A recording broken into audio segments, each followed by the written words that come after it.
Isso aí, povo de Deus. Aula 13 hoje. Vamos começar?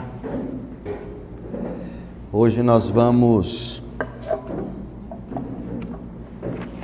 estudar introduzir, na verdade, a história bíblica das confissões de fé. Ou seja, é de fato bíblico termos uma confissão de fé? Na aula passada, nós mostramos que nós somos um povo, os batistas são confessionais. O que significa isso? Dizer que você é confessional. Significa dizer que você confessa Cristo Jesus, começa daí. E significa também que você confessa a fé que uma vez por todas foi entregue aos santos. Ou seja, você confessa um corpo de doutrinas bíblicas. Nós somos confessionais. E hoje nós veremos um pouquinho da história das confissões. Acima de tudo, é fundamental compreender que as confissões de fé, por exemplo, a nossa, a de New Hampshire, ou a confissão de fé dos batistas desde a origem, é a mesma New Hampshire. Por que New Hampshire? É o estado de New Hampshire, nos Estados Unidos, onde ela teve origem. E de lá, nós vamos estudar sobre a história dela, quando chegar o momento. E de New Hampshire, do estado de New Hampshire, no norte dos Estados Unidos, século XIX, essa confissão de fé, ela se alastra, pelos Estados Unidos, e os missionários brasileiros, quando eles chegam, os batistas, os primeiros missionários chegam ao Brasil, é essa confissão que teve início no estado de New Hampshire, entre os batistas daquele estado. É essa confissão que os batistas brasileiros adotam, e inclusive nossa igreja, quando ela foi organizada em junho de 1944. Você pode observar lá no templo, quando você entra, do lado esquerdo, na parede, tem duas molduras. Uma é o nosso pacto, a outra é uma cópia da ata de organização da igreja. E lá consta que nós nos fundamentamos nos 18 artigos de fé, que é a confissão de New Hampshire. Então o nome New Hampshire vem daí. Só que pessoas questionam muitas vezes se essa questão, se ter uma confissão de fé é bíblico, se é correto, se não é invenção de homens, Vão dizer o seguinte: mas nós cremos na Bíblia e só na Bíblia. É verdade, mas quando você diz isso, nós cremos na Bíblia e só na Bíblia, você já está fazendo uma afirmação doutrinária. Então nós vamos chegar nesse ponto, mas antes é fundamental compreender que as confissões de fé estão solidamente alicerçadas numa longa tradição de exposição bíblica. As confissões de fé, elas são exposições de textos bíblicos. Desde os primórdios, o povo de Deus buscou apreender o verdadeiro significado dos textos sagrados e discernir como esses textos bíblicos se harmonizam uns com os outros. Então, por exemplo, João 3,16, Deus amou o mundo de tal maneira que deu seu Filho unigênito para que todo aquele que nele crê não pereça, mas tenha vida eterna. Você tem ali um pouco do que significa converter-se, O que significa conversão, dentre outras coisas. Esse versículo, ele contém não apenas uma ideia verdadeira, tem muitas ideias verdadeiras. Deus, quem é Deus? Amou. O que é o amor segundo a Bíblia? O mundo. Como a Bíblia descreve o mundo? O que é o mundo? De tal maneira que deu seu Filho. Quem é esse Filho? para que todo aquele que nele crê, o que significa crer? Tenha vida eterna. O que é vida eterna? Então percebe, são várias doutrinas ali, ou várias ideias num verso só, e que você precisa então encontrar outros textos bíblicos que se harmonizam com essas ideias. E quando você faz isso, a gente já estudou, buscando entender o que a Bíblia como um todo diz sobre um determinado assunto, você chega à doutrina, não é? Por que nós batistas batizamos como a gente batiza? Então, isso é uma doutrina. Essa tem sido de forma constante a maneira piedosa de lidar com as Escrituras desde que foi requerido que elas fossem escritas. Desde que a Bíblia foi escrita, foi requerido do povo de Deus que esse povo harmonizasse com outros textos bíblicos aquilo que está sendo dito. Então, um exemplo que eu destaco para vocês é esse de Deuteronômio, capítulo 31, de 9 a 13, a instrução de Moisés. Deuteronômio 31, de 9 a 13. Na nossa projeção saiu o capítulo 3, mas é o 31.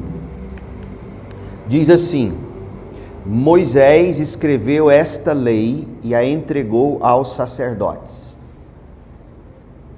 Que lei ele escreveu? Ele escreveu o Deuteronômio, que é o livro que a gente está estudando aqui no caso em tela.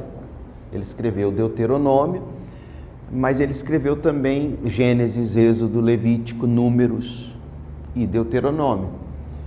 E ele escreveu porque Deus deu a ele essa ordem: coloque no papel. Até então, como é que as pessoas sabiam, por exemplo, da história da criação, Adão e Eva, etc.?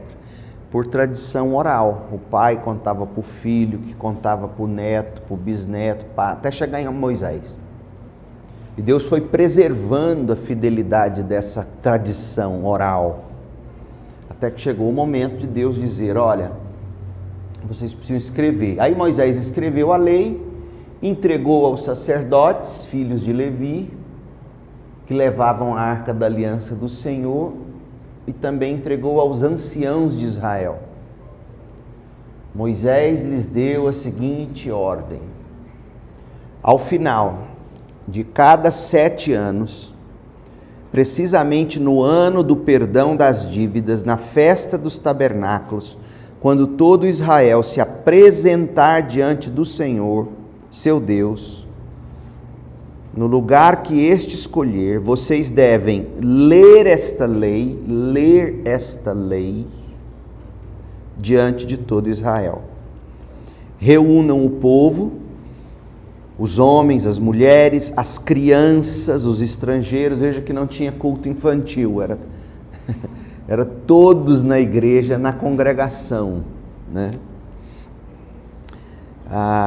Reúnam todos que se encontram nas cidades onde vocês moram, para que ouçam. A lei está sendo lida, a lei vai ser ouvida, aprendam e temam o Senhor. Esse é o objetivo pretendido. Não é apenas ler, não é apenas ouvir, não é apenas aprender a doutrina. Essa doutrina tem que provocar algo no seu coração, no caso aqui, temor, não é? O temor do Senhor, que Provérbios vai dizer que é o princípio de toda sabedoria.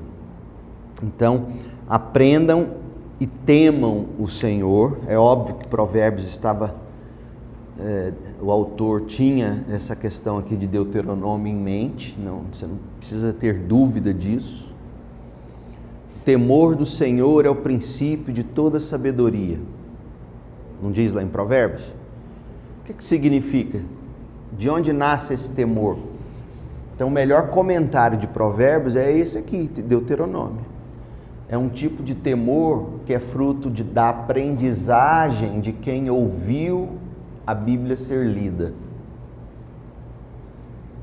Então, o princípio da sabedoria está em ouvir, aprender a Bíblia de um modo que isso provoque em você o temor do Senhor. O Deus de vocês, e cuidem de cumprir todas as palavras desta lei. É um temor que causa em você essa ação de cumprir todas as palavras da lei. E para que seus filhos, que não as souberem, ouçam e aprendam a temer o Senhor. Então, os filhos também. O Senhor seu Deus, todos os dias que viverem na terra em que, passando o Jordão, vocês vão entrar e da qual tomarão posse. Então, note o seguinte, esse texto. O texto deveria ser lido, o texto deveria ser meditado, o texto deveria ser acolhido de todo o coração, e o texto deveria ser interpretado conforme o seu real sentido. Né? Por quê? Porque como é que você cumpriria algo que você não teria entendido? E como é que você vai entender se você não interpreta corretamente?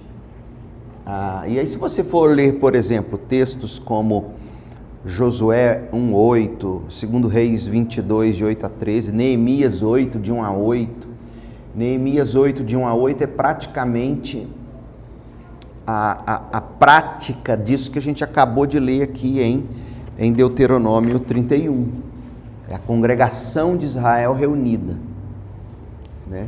A palavra congregação ou do povo de Deus no Antigo Testamento é kahal, palavra hebraica. A palavra grega é eclesia, de onde nasce a nossa palavra igreja. Por isso que o autor de Hebreus vai chamar o povo de Israel reunido de igreja. É a congregação que se reúne para ler, meditar, acolher e interpretar a lei do Senhor, para praticar como fruto do temor do Senhor. Nosso Senhor Jesus Cristo exemplificou esse princípio quando, no caminho de Emaús, ele interpretou para os discípulos todas as coisas concernentes a ele, Jesus. Então, Jesus em Lucas 24, de 25 a 27, nos ensina o que a gente busca quando a gente lê o Antigo Testamento. A gente busca Cristo. Ele é a grande promessa. Está lá desde Gênesis 3, vai dizer que o descendente da mulher esmagará a cabeça da serpente. Esse é Cristo. Quando Deus já estabelece o casamento em Gênesis 2, homem e mulher, ele já cria o casamento tendo em mente Cristo e a igreja. A gente sabe disso porque Efésios 5, Paulo fala, esse é o grande mistério, é Cristo e a igreja. O casamento é isso. É um símbolo, é uma parábola viva do relacionamento entre Cristo e a igreja com Cristo Jesus. Então, Jesus, ele começa por Moisés e todos os profetas. E ainda, a obrigação da verdadeira exposição da Bíblia sempre foi uma das principais tarefas dos apóstolos. Então, os apóstolos sempre se preocuparam em ler. E qual era a Bíblia dos apóstolos? Era o Antigo Testamento.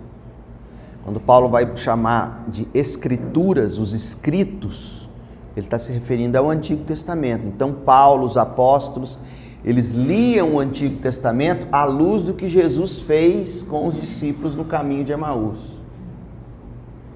apontando para Cristo. Então, o que eu quero que você esteja percebendo agora? Porque pode parecer que a gente fugiu do tema confissão de fé, mas não fugimos. Isso aqui é uma fundamentação teológica para argumentar que confissões de fé não são antibíblicas, não são desnecessárias. Então, quando Jesus prega para os discípulos no caminho de Emaús, em Lucas 24, o que Jesus está fazendo? Ele está lendo o Antigo Testamento, ele está interpretando, ele está meditando, ele está aplicando o Antigo Testamento da maneira correta. E essa aplicação, isso que Jesus fala para os discípulos, é a doutrina. É a doutrina concernente a Ele, a pessoa dele, a vida e a obra dele. Quando os apóstolos pegam as Escrituras e, como tarefa principal deles, interpretam as Escrituras, esse ensino dos apóstolos são doutrinas. E eles não apenas anunciaram a verdade, os apóstolos, mas estabeleceram o fundamento para a expansão de todo o corpo da revelação divina. Então, aquilo que os apóstolos escreveram expandiu, sob a inspiração do Espírito, expandiu o ensino do Antigo Testamento. Certo? Isso é importante a gente entender. Então, vamos ler 1 de Pedro 1, de 10 a 12, para você entender isso. Olha o que Pedro escreve. Foi a respeito desta salvação que os apóstolos indagaram e investigaram. O que os apóstolos fizeram? Os apóstolos foram lá no Antigo Testamento.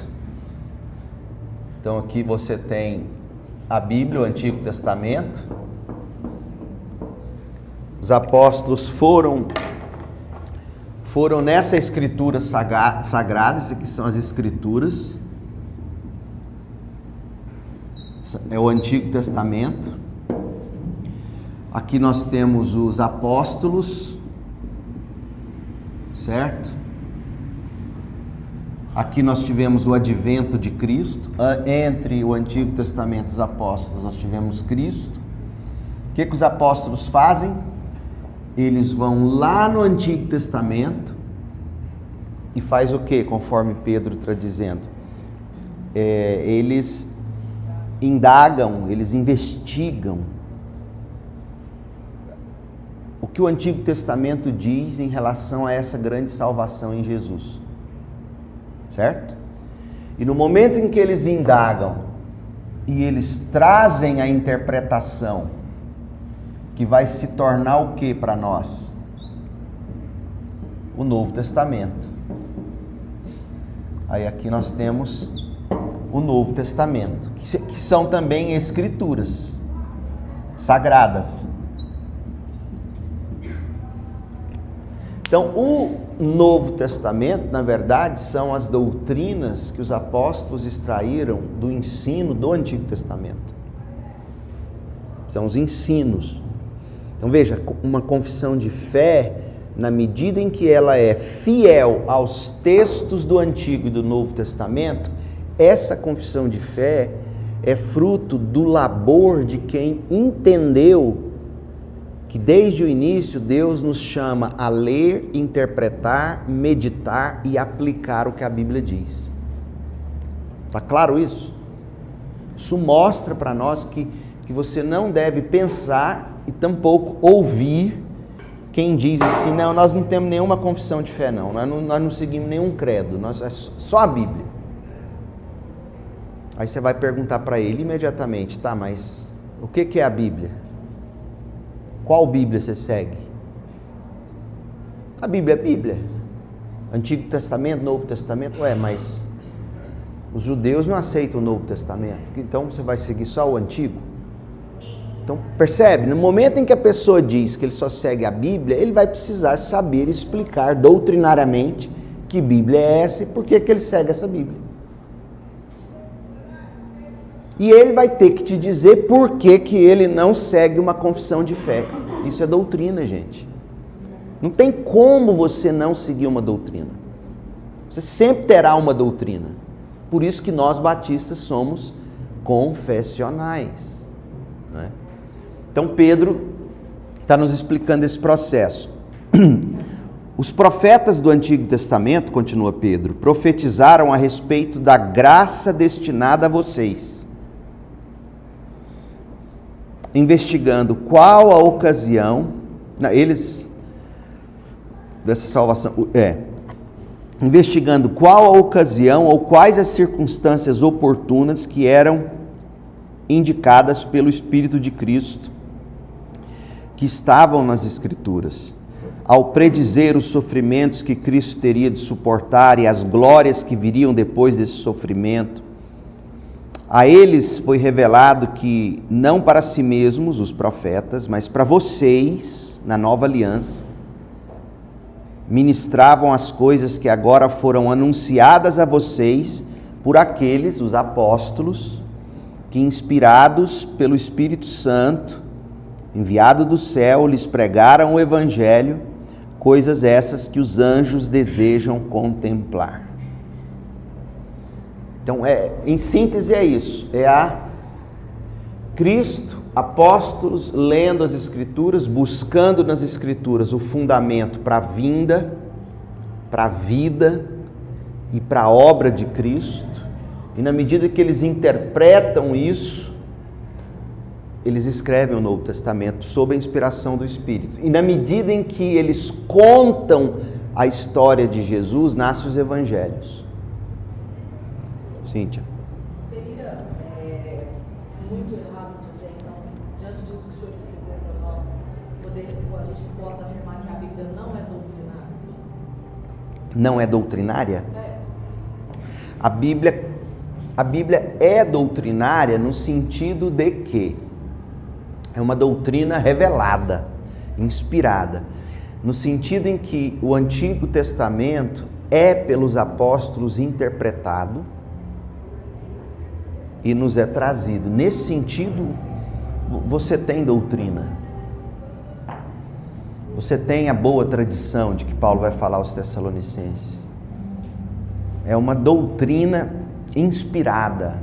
Por quê? Porque é o que Jesus fez com os discípulos de Emaús. É o que o Antigo Testamento como um todo disse a respeito de Cristo. A gente sabe, obviamente, da proposta, da escrita de Mateus, mas a gente vê muito desse esforço de Mateus, de olhar para o Antigo Testamento, para as profecias, e apontar para Cristo como um cumprimento delas. Exatamente. Tanto que Mateus, ele tenta escrever o evangelho dele à luz até do que é o Pentateuco.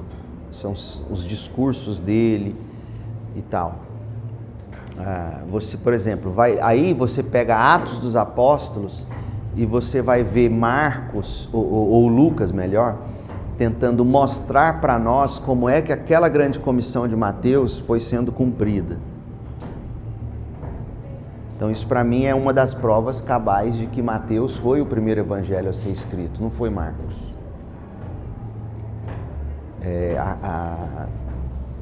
Há uma grande discussão aí se o primeiro evangelho foi Marcos, se foi Mateus e pá. Eu sou dos que entende que Mateus é o primeiro. Então, sim, o Antigo Testamento é revelação, mas não é uma revelação ex nihilo, digamos, do nada. Óbvio que há coisas no Novo Testamento que são absolutamente novas. Paulo, por exemplo, quando ele vai falar sobre divórcio, ele vai dizer, digo eu, não o Senhor, coisa assim. Então ele está trazendo revelação nova, existe revelação nova no Novo Testamento, mas grande parte do Novo Testamento é um endeavor, é um esforço dos apóstolos em olhar para o Antigo Testamento, interpretá-lo e aplicá-lo sob a inspiração do Espírito. Por exemplo, Paulo jamais, se você perguntasse para Paulo, você está inventando alguma coisa? O que você está pregando? Não é inventando, você está pregando do nada, ele vai dizer não. As Sagradas Escrituras, o Antigo Testamento. Não há discussão, não tem como dizer que não seja alguma coisa doutrinária. A própria lei do Senhor, quando os profetas vão interpretar a lei do Senhor, eles vão tentar aplicar para as realidades de Israel aquilo que Moisés estabeleceu no Pentateuco. O problema é a maneira como a gente entende doutrina. O que seria doutrina para muita gente? Coisa de homens. Sim, há doutrinas que são de homens, mas a doutrina, ainda que não sendo a do texto bíblico ipsis literis, a doutrina que é fiel à interpretação, ela é uma doutrina iluminada por Deus. Não inspirada, iluminada. Deus ilumina o teólogo, Deus ilumina o pastor quando ele prega. Deus não inspira como ele inspirou profetas e apóstolos. Mas existe a iluminação. Você é iluminado pelo Espírito no momento que você está lendo a Bíblia. Isso é a iluminação do Espírito, abre os olhos do coração. Paulo ora assim, abre os olhos do entendimento. Isso é a iluminação, isso é a luz do Espírito nos conduzindo. Então, a gente vai estudar, hoje não deve dar tempo, mas na próxima aula, a gente vai estudar o seguinte, a grande objeção, né? Por que o pessoal não gosta de doutrina? Porque eles vão dizer o seguinte, não, isso é coisa de homens, eu não me submeto a coisa de homens. Mas na verdade, quem chega a esse ponto, ele já disse antes, ainda que veladamente, eu não me submeto a tudo que a Bíblia diz, eu me submeto àquilo que me é conveniente. A gente vai estudar isso. Inclusive, tem um texto de Deuteronômio 21 que fala, né? Versículo 23, 22 a 23. Se um homem culpado de um crime que merece a morte for morto e pendurado no madeiro, não deixe o corpo no madeiro durante a noite. Enterre-no naquele mesmo dia, porque qualquer que for pendurado no madeiro está debaixo da maldição de Deus. Aqui então já traz uma revelação de fato de parte do que a cruz significa, né? Então, realmente dá para perceber alguns. Isso aí é uma profecia praticamente. Por exemplo, Jesus, da onde veio a grande preocupação de José de Arimateia e outros de pegar Jesus uma vez que ele morreu e arrumar um túmulo para ele? Daí. Você não vai deixar ele descoberto, não é? Diga, Orlando. Pastor, eu posso falar que doutrina não são regras, tipo assim, uma disciplina. Por exemplo, permita eu falar para o senhor, o soldado do exército, 8 horas, tem que estar lá. Certo. Fazer continência com o coronel, ordem do dia. Uhum. É da disciplina, uma disciplina. Pode ser, posso falar isso? Claro, por exemplo, doutrina do batismo. Quem crer será batizado. Desobedecer isso é desobedecer Deus. Não ser batizado é desobedecer Deus. Então, nesse sentido, a doutrina é um comando. E uma vez batizado, a Bíblia diz, é inserido no corpo de Cristo. Então, uma vez batizado e não membro de uma igreja local, visível, expressão do que é o corpo de Cristo de todos os tempos, essa doutrina impõe a nós, sim, crentes, sem nenhuma sombra de discussão, que uma vez batizado, eu tenho que me inserir numa igreja. O batismo é realizado por uma igreja local. Então é pecado, no sentido que o Orlando perguntou, da doutrina ser um comando, chega sim a ser pecado alguém que se diz crente, cristã, passou pelo batismo, a não ser que ela vai se autobatizar, ir lá para o rio Córrego Cascavel ali, sei lá, e se batizar ainda assim estaria errado.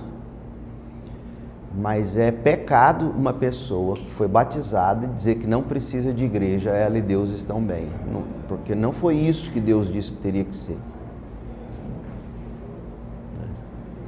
Então, doutrinas nesse sentido. Os apóstolos, eles tentaram fazer isso. Paulo, ao defender a doutrina da justificação pela fé, ele consistentemente relacionou a pregação dele com a escritura do Antigo Testamento. O próprio Paulo, inspirado pelo Espírito, não pregou, algo novo dele próprio. Até aquilo, por exemplo, que ele vai tratar sobre divórcio. Porque ali há uma revelação nova sobre divórcio e recasamento, que muita gente não gosta de seguir. Quando ele vai dizer lá o seguinte, e a aula não é sobre divórcio e recasamento. Paulo parece mostrar ali a possibilidade de um divórcio que não é, digamos, por adultério, mas é por algum tipo de demonstração de incredulidade por parte de um cônjuge. Esse cônjuge abandona esse casamento e parece que Paulo ali indica, e aí ele vai dizer, Jesus não tratou sobre isso, mas eu estou tratando, inspirado por Deus. Então ele vai indicar, e essa é a posição da Confissão de Fé de Westminster, dos presbiterianos, do John MacArthur, do Jay Adams e minha. Todas as vezes que o divórcio é biblicamente legítimo, o recasamento será biblicamente legítimo. É uma revelação nova. Agora, mesmo isso não é Paulo agindo da própria cabeça dele. Então, uma tese aí, um TCC, se ninguém nunca escreveu, tá aí um tema, um TCC, uma tese de mestrado, sei lá, para investigar o seguinte: quais seriam os fundamentos veterotestamentários que Paulo teria, de algum modo, cogitado para ele chegar a essa nova conclusão? Porque ele não é do nada. Esse ponto que o senhor trouxe, não estaria o apóstolo suprimindo o ensinamento elementar de que Deus uniu o homem não separa? Isso não teria que prevalecer mesmo diante de uma circunstância mais absurda? Boa pergunta. O que Deus uniu, o homem não separa. Mas no Antigo Testamento, quando Deus emite carta de divórcio para Israel, ele faz isso usando um elemento de graça, tipo, ou ele mata Israel, ou ele se rompe com Israel. E quem fez isso foi José com relação a Maria. Ou ele matava Maria, deixavam apedrejá-la em praça pública quando ela apareceu dizendo que estava grávida do Espírito, ou ele dava, entre aspas, carta de divórcio e deixava ela ir. E foi o que ele fez. Até que o anjo aparece e fala, não, você pode voltar lá, porque é do Espírito mesmo, ela está certa. Então, eu imagino, você tocou num ponto que eu acho que o que Paulo, eu ainda nunca pesquisei isso a fundo, quando Paulo dá essa possibilidade de divórcio e recasamento, dizendo que Jesus não tratou nesses termos, eu imagino que ele esteja pegando essa brecha dos profetas de Deus, dizendo, eu vou me divorciar de Israel, vou mandar eles para o cativeiro, eles vão penar, mas não vou destruir. Eu imagino que Paulo tem alguma coisa disso em mente e mais outras, óbvio. Agora, o divórcio, ele é sempre pecado. É por causa da dureza do nosso coração. Isso aí não tem dúvida. Mas, de que modo esse pecado pode ser restaurado, segundo Deus? Aí é a doutrina do divórcio e do recasamento.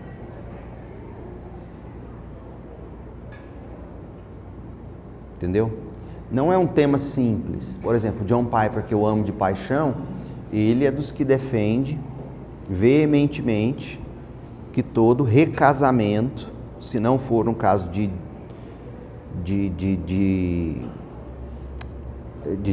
viuvez, todo recasamento é pecado. Inclusive pecado para aqueles que se divorciaram por causa de adultério. Ele não contempla biblicamente a possibilidade do recasamento. Muita gente pensa assim.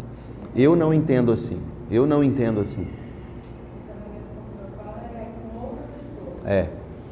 Porque vai pegar aquela palavra de Jesus e vai, quem casar com a mulher repudiada estará cometendo adultério, Então, para a cabeça deles, de muitos deles, e aqui eu não estou falando com desdém, não, são homens muito sérios e têm argumentos bíblico-teológicos muito sérios. Mas, por outro lado, eu vejo a interpretação dos teólogos de Westminster, quando escreveram a Confissão de Fé de Westminster, que eram homens muito piedosos também, e eles veem a possibilidade do recasamento em caso de o divórcio ter sido biblicamente correto, aceitável, perdão. E o argumento não está nos evangelhos, está na revelação que Paulo traz em 1 Coríntios, capítulo 11, se não me engano. Não é no 11 que ele vai tratar disso? 7, 11, não lembro. Capítulo... Hã? 11 é a ceia, verdade. No capítulo 7, ele vai tratar disso. Então, o que Paulo vai fazer, segundo o que a gente está vendo aqui, ele consistentemente relacionava a pregação dele com o Antigo Testamento, mostrando como Cristo é o cumprimento glorioso de tudo que foi prometido. Então, nem Paulo pregava dizendo, eu sou apóstolo, estou trazendo coisa nova. Não, ele mesmo era escravo, no melhor sentido do termo, daquilo que Deus já tinha revelado no Antigo Testamento. E hoje o pastor que prega, ele tem autoridade apostólica na medida em que ele fielmente interpreta a Bíblia, a explica e a aplica. Ele tem essa autoridade, nessa medida. Você tem a autoridade apostólica na medida em que você lê, interpreta e aplica a Bíblia, seja em aconselhamento, seja em discipulado, seja numa conversa informal, seja fazendo apologética. Você tem autoridade apostólica na medida em que você lê, interpreta fielmente e aplica coerentemente. É daí que vem o argumento de que é bíblico uma confissão de fé. A confissão de fé que interpretou corretamente os temas, explicou corretamente os temas e a aplicou, essa confissão tem autoridade apostólica tanto quanto um pastor que prega fielmente. Então, aqueles que dizem nós não seguimos confissão de fé, também deveriam dizer assim, nós não ouvimos pastor pregar, eu vou ler a Bíblia sozinho. Entendeu a coerência? A conexão? Hã? É isso que a gente vai ver logo adiante, não hoje, mas na próxima aula provavelmente. O que acontece? Essa pessoa, ela acaba dependendo da interpretação pessoal, que ela vai atribuir, o que é pior, a Deus. Ela vai dizer, não, Deus está me revelando. Só que aí você fez uma desconexão, você rompeu com uma tradição. Isso é orgulho, isso é vaidade. Então, o que eu quero que você enxergue é que a partir do momento em que a gente entende, ora, é correto ouvir um pastor pregar, um pastor bíblico. É correto ouvir a interpretação que ele faz da Bíblia, a explicação que ele dá da Bíblia, as aplicações que ele faz da Bíblia. Se você entende que isso é correto, pronto. O argumento para a confissão de fé é a mesma coisa. Quer ver? Continua lendo. Desde a era imediatamente pós-apóstolos até os nossos dias, os mestres cristãos têm interagido com as Escrituras, buscando discernir o significado delas e estabelecer com fidelidade a verdade. Então o pastor vai pregar e ele quer pregar a verdade. Ele lutou ali com os textos bíblicos, ele buscou a interpretação correta, pediu a iluminação do Espírito e ele traz e prega a verdade. Ele tem autoridade apostólica. Você também teria, se estivesse aconselhando alguém biblicamente, corretamente. A confissão de fé também tem. Passagens bíblicas fundamentais a respeito de Cristo, da providência, da queda do homem, da inocência ao pecado, da natureza de Deus, da Trindade, do mistério da pessoa de Cristo, do propósito redentor da morte de Jesus, do caráter glorioso da vida eterna. Todas essas coisas foram citadas, interpretadas e estabelecidas ao longo dos séculos. Por exemplo, da onde surgiu a ideia de que Deus é Pai, Filho e Espírito Santo? Não está na Bíblia um versículo expresso dizendo Deus Pai, Deus Filho, Deus Espírito Santo, 3 pessoas em um ser. Não está na Bíblia isso. Mas se você não acredita nisso, você é tudo menos cristão. Essa interpretação de um Deus triuno, 3 em 1, isso é uma doutrina. É fruto de uma confissão de fé. Percebe? Esses textos sagrados, ao serem devidamente compreendidos, foram elevados à condição de textos prova, servindo para fundamentar os pontos específicos da revelação bíblica. Assim, uma confissão de fé é, ao mesmo tempo, isso aqui é importante, uma confissão de fé é, ao mesmo tempo, um testemunho da integridade desse processo de interpretação, das correções e amadurecimentos ao longo da história e da maneira pela qual a clareza da Escritura se estabelece, iluminando a mente e firmando o coração na verdade. Então, a confissão de fé é isso. Homens ao longo da história interpretaram, fizeram correções e interpretações equivocadas sobre a Bíblia, até a gente chegar, por exemplo, eu creio de coração que a Confissão Batista de Londres de 1689 é uma correção em alguns pontos da Confissão de Fé de Westminster. A de Fé de Westminster é presbiteriana, a Confissão de Fé Batista de 1689 é batista. Então, os batistas pegaram a Confissão de Westminster, dos presbiterianos, pegaram ela, diversos artigos são idênticos, são cópias mesmo, dizendo, nisso nós cremos também, igual os presbiterianos, nisso nós cremos, mas olha, quando chega na doutrina da igreja, do batismo, da interpretação da aliança de Deus, a gente diverge. Aí, ao meu ver, com todo respeito e carinho, eu digo, os batistas corrigiram os presbiterianos. E é por isso que eu sou batista. Então é isso que uma confissão de fé faz. Ela vai, ao longo dos séculos, ela vai buscando entender, interpretar, colocar no papel. Então, o que nós vimos hoje é que uma confissão de fé, ela tem base bíblica, histórica. Tá certo? Alguma pergunta? Então, na próxima aula, nós vamos tratar da utilidade das confissões de fé.